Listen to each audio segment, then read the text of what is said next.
యథార్థంగా జీవించటం అనే విషయంలో వాక్యం ఏం తెలియచేస్తుంది అన్నది ఈరోజు ధ్యానం చేద్దాం. అనాని అన్న దీర్ఘదర్శి గురించి తెలుసా మీకు ఎవరికన్నా? ఏ కాలంలో ఉన్నాడు? ఎవరి కాలంలో దీర్ఘదర్శిగా ఆయన పరిచర్య చేశాడు?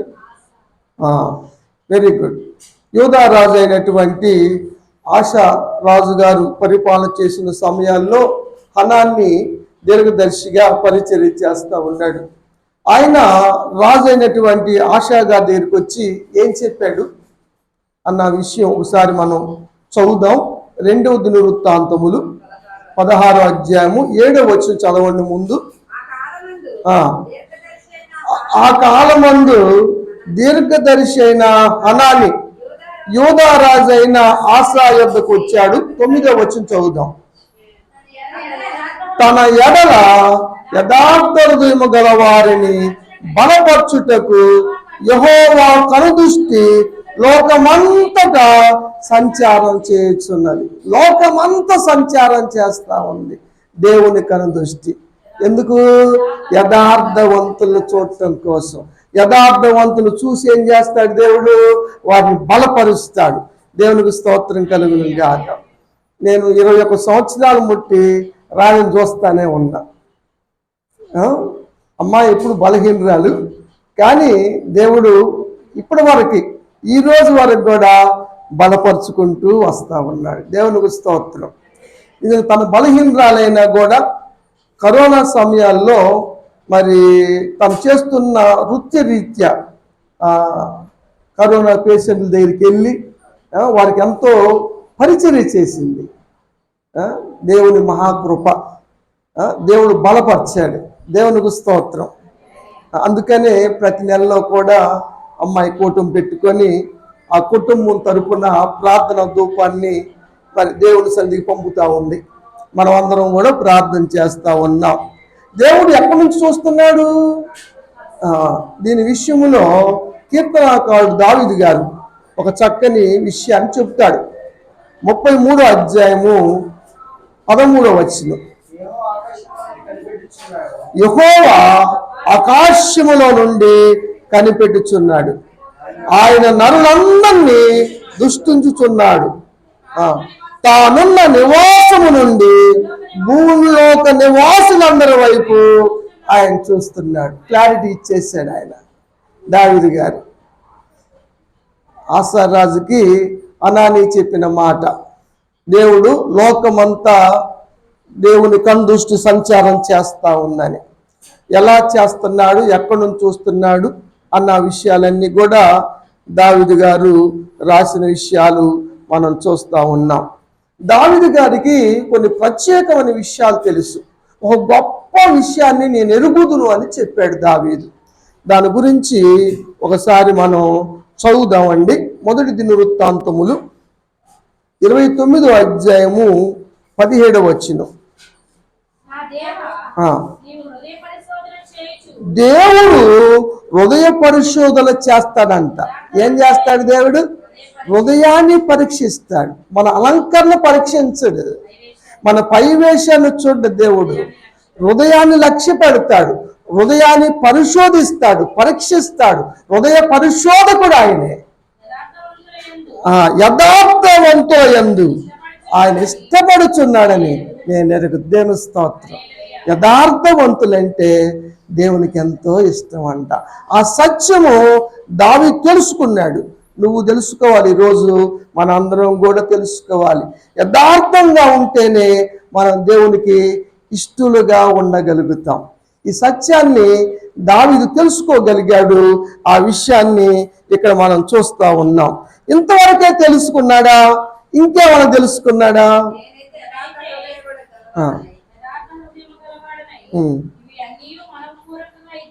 అది నేను యథార్థంగా ఉన్నాను, ఎందుకంటే యథార్థవంతులు అంటే నీకు ఇష్టం కనుక అని చెప్పాడు. ఇంకేమైనా తెలుసుకున్నాడా? వెరీ గుడ్, నిజమే. లేక నా చెప్పింది కూడా కరెక్టే. యథార్థంగా ప్రవర్తించే దేనికోసము అన్నది గురించి ఆలోచన చేశాడు.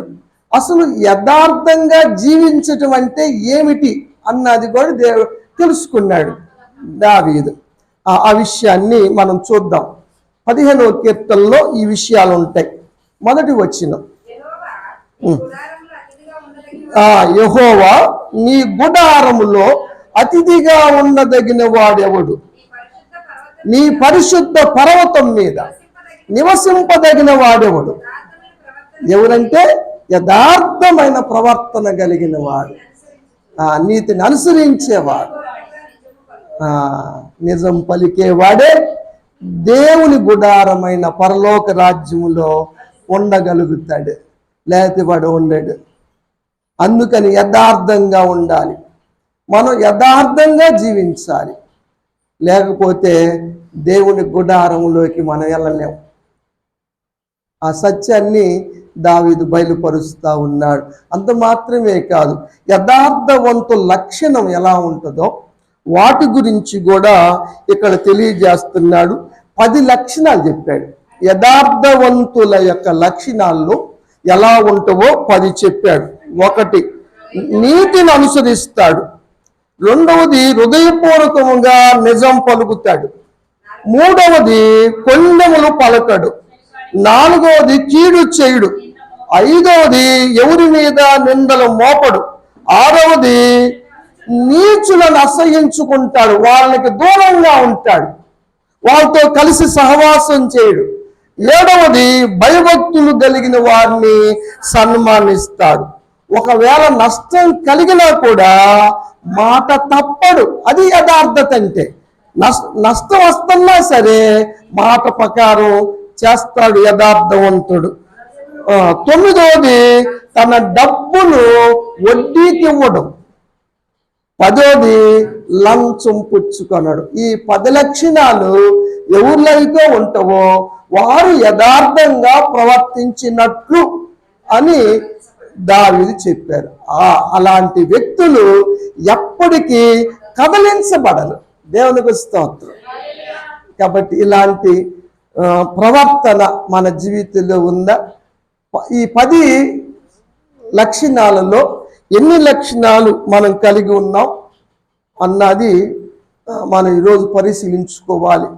దేవుడు తెలియచేస్తున్న మాట ఇది. ఎప్పుడో రాయబడిన మాటలు మరి దేవుడు ఈరోజు మన ముందుకు తీసుకొచ్చాడు, మనకు తెలియచేస్తూ ఉన్నాడు.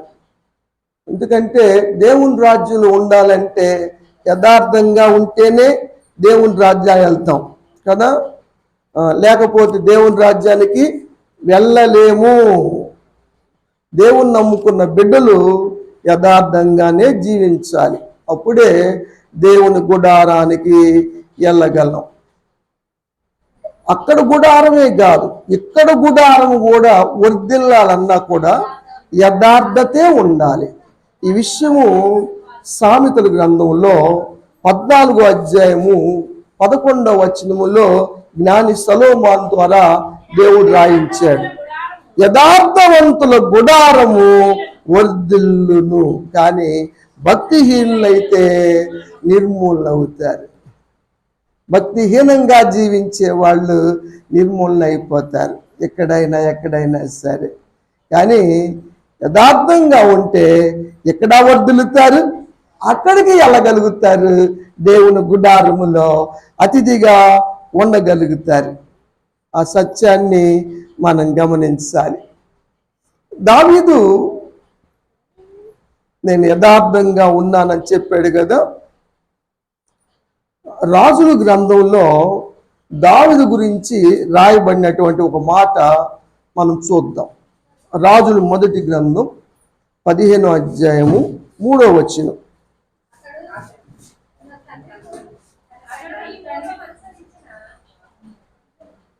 మొదటి రాజులు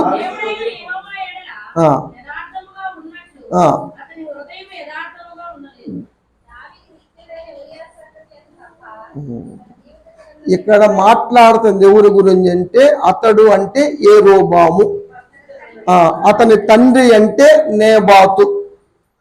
వారిని అనుసరించి పాపం మార్గంలో నడిచాడు. ఎవరు? యెరొబాము.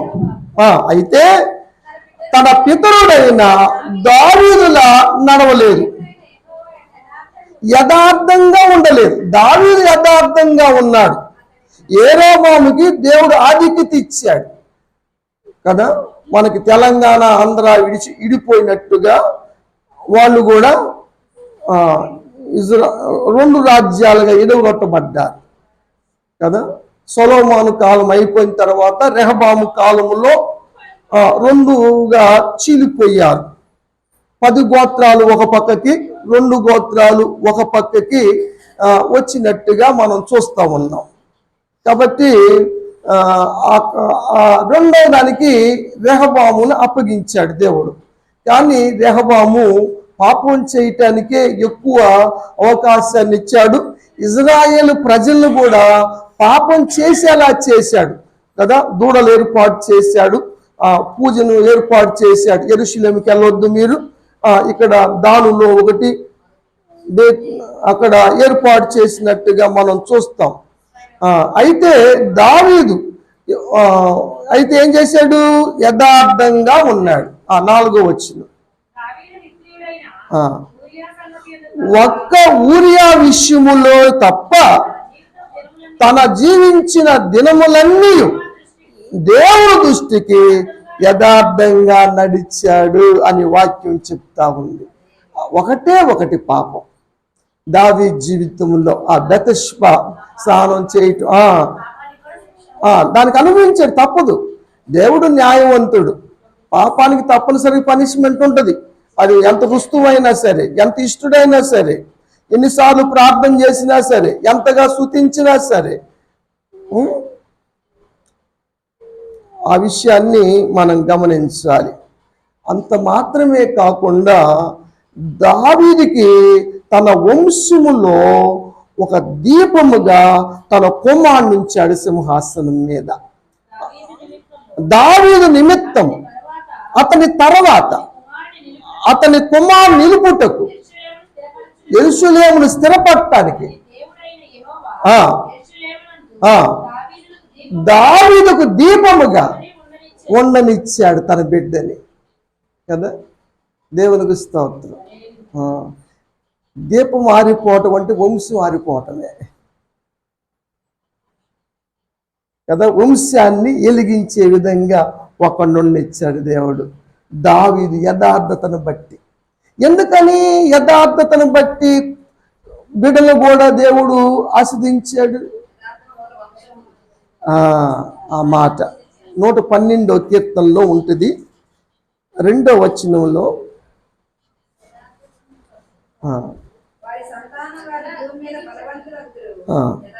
యథార్థవంతుల సంతతి వారు దీవించబడతారు.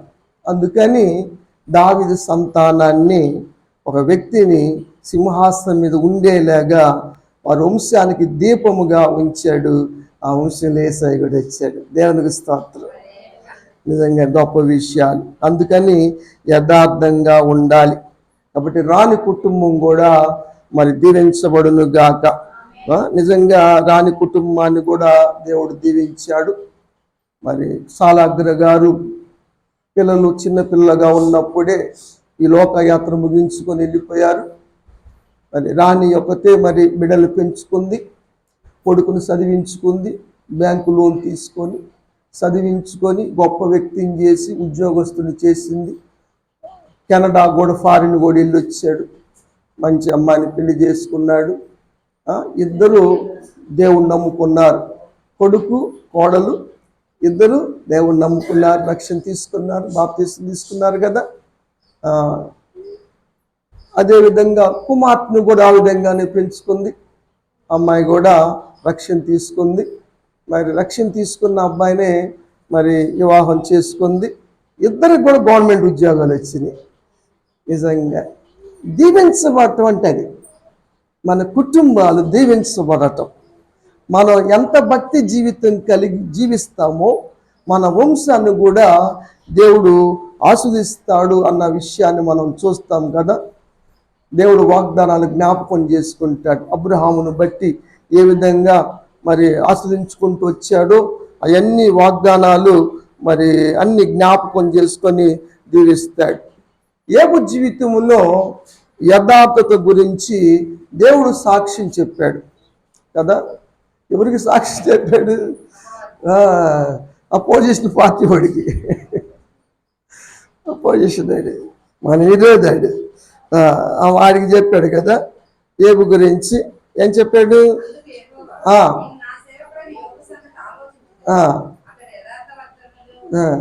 అదే అటు ఇటు వస్తున్నాడు. ఏళ్ళ నుంచి వస్తున్నారు, నువ్వు అటు ఇటు తిరిగి వస్తున్నాయి, వాడి పుట్టకేది కదా. మరి యోబు గురించి ఆలోచించావు నువ్వు? అతడు ఎంత యథార్థవంతుడు, ఎంత న్యాయవంతుడు, ఎంత భయభక్తులు గలవాడు.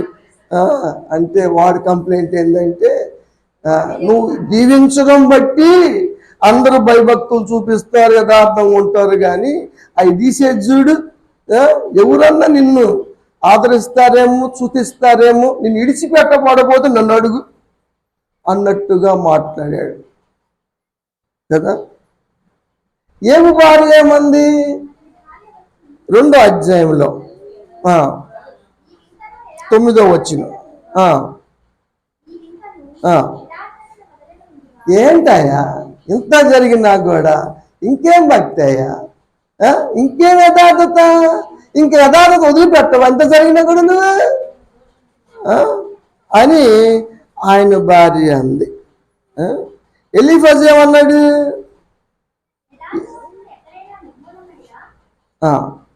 22వ అధ్యాయము 3వ వచనం చదువుదాం. ఎలీఫజ్ అన్నమాట.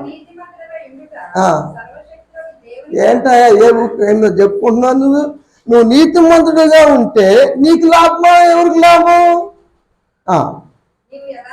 నువ్వు యథార్థవంతుడిగా ఉంటే దేవుడికి లాభమా, ఎవరికి లాభం? యథార్థంగా బ్రతికితే, నీతిగా బ్రతికితే ఎవరికి లాభం? దేవుడికి లాభమా, మనకే లాభం. కాబట్టి ప్రియమైన దేవుని బిడ్డలారా, యథార్థంగా జీవించండి, లేకుంటే దేవుని రాజ్యం చేరలేవురా. ఏమి చూసావు, ఎలాంటి పరిస్థితుల్లో కూడా యథార్థంగా నిలిచాడు. ఏమి కోరుకున్నాడు ఒక విషయాన్ని. ఏం కోరుకున్నాడు? 31వ అధ్యాయం చూడండి, ఏబు గ్రంథంలో 5వ వచనం.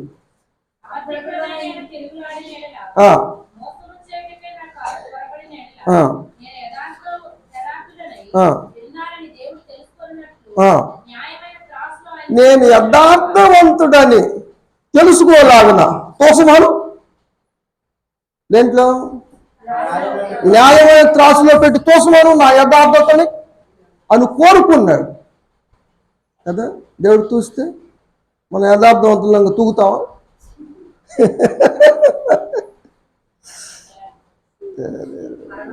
మరి ఎలాగా దేవుని గుడారంలోకి వెళ్ళేది మనం? చదువమ్మా.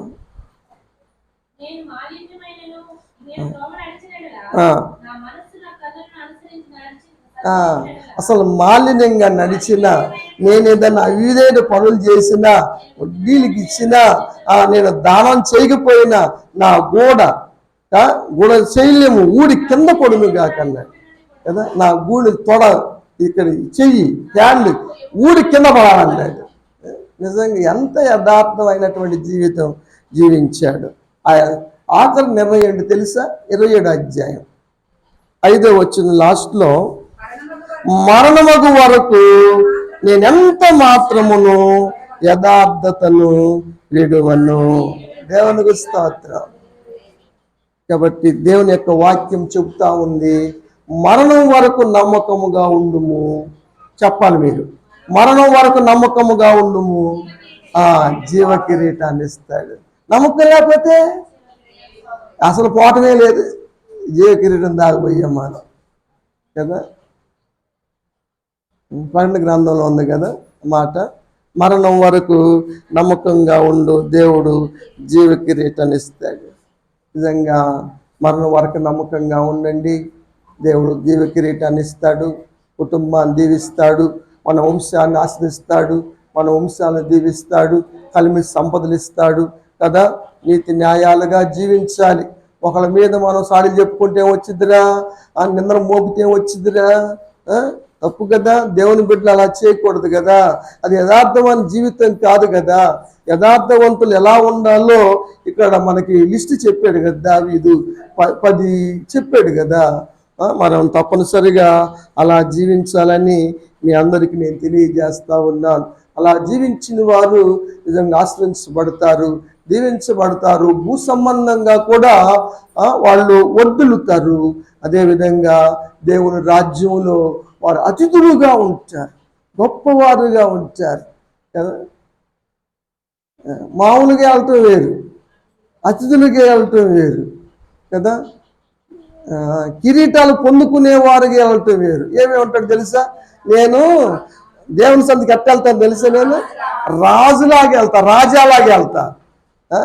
మరి అంత ధైర్యం దమ్ముందా? పోతా కొన్ని ఆత్మలను ఎంత పెట్టుకుని వెళ్తా నేను కదా. కొన్ని ఆత్మలను నేను నీకు నేను తీసుకొచ్చాను, కొన్ని ఆత్మలు నేను రక్షణలోకి నడిపించాను అయ్యాను చెప్పగలము మనం? ఎట్ట వెళ్తాం? ఏ మొహం వేసుకుని వెళ్తాం? ఏమ్మా? కాబట్టి ప్రియ దేవుని బిడ్డలారా, యథార్థంగా ఉందాం. యథార్థంగా జీవించటం చాలా మంచిది. దేవుడు తెలుసా నీవు యథార్థవంతురాలు అని, నేను యథార్థవంతుడని తెలుసా? దేవుడు చూస్తున్నాడా?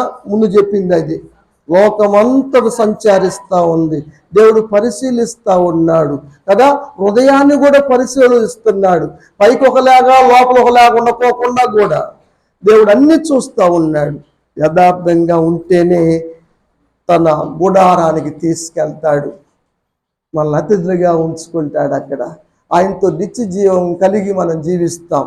యుగ యుగాలు దేవునితోనే మనం ఉంటాం. కానీ యథార్థత లోపించిందా నువ్వు విడవబడతావు. రాకడి దినాలు చాలా దగ్గరకు వచ్చేస్తూ ఉన్నాయి. సూర్యుడిలో కూడా మార్పులు వచ్చేస్తూ ఉన్నాయి. సూర్యుడిలో ఒక ముక్క తెగిపోయిందంట మొన్న, ఒక భాగం, ఒక పార్ట్ ఊడిపోయిందంట. 2 ముక్కలు అయింది. అది ఇంతవరకు ఎప్పుడు జరగలేదు ఆ విధంగా, మొన్న జరిగింది. అది ఇంకా రాను రాను ఆకాశములో సూచిక్రియలు కలుగుతాయి అని చెప్పాడు కదా. అంతా ఇప్పుడు మనకు కూడా డేంజర్. మొన్న హిమాలయ పర్వతాల దగ్గర అగ్ని కురిసిందంట. అగ్ని హిమాలయ పర్వతాలకు కూడా డేంజర్ అని చెప్తున్నారు. ఇప్పుడు ప్రపంచం అంతా కూడా కదిలించబడతా ఉంది. దేవుడు తన రాకడలో ఏమేమి జరుగుతాయని దేవుడు తెలియచేశాడో అవన్నీ జరుగుతూ ఉన్నాయి. బైబిల్లో మనం చూసాం. ఇప్పటికీ 75% పైనే నెరవేర్చబడ్డాయి. ఇంకొక 25 నెరవేర్చబడాలి. అవి కూడా జరుగుతూనే ఉన్నాయి కదా. జరుగుతాయి అంటారా? దేవుడు వస్తాడంటారా? నమ్మకమే కదా. దేవుడు స్తోత్రం. యథార్థంగా ఉండండి. మీరందరూ నాతో పాటు అందరం కలిసి యథార్థంగా జీవించి, మనం మన సంఘంలో కలిసి ఉంటాం కాదు, మన ఊర్లో కలిసి ఉంటాం కాదు, కానీ దేవుని రాజ్యంలో మనం అందరూ ఉండాలి. అదే నా ఆశ. అందుకనే మీకు కొంచెం ఇబ్బందికరమైన స్లోగా అయినా వాస్తవాన్ని చెప్తాను, సత్యాన్ని చెప్తా. బైబిల్లో ఉన్నది నేర్చుకుందాం మనం. బైబిల్లో లేని వద్దు, మెప్పు కోసం పొగడ్తలు వద్దు మనకి. యథార్థంగా ఉందామండి. దేవుడి మాటలు ఆశ్రయించి దీవించును గాక. దానికి మళ్ళీ వచ్చే కూటం వరకు కూడా దేవుడు దీవించి ఆశ్రయించి తన అవసరాన్ని కూడా తీర్చును గాక. ఆమేన్.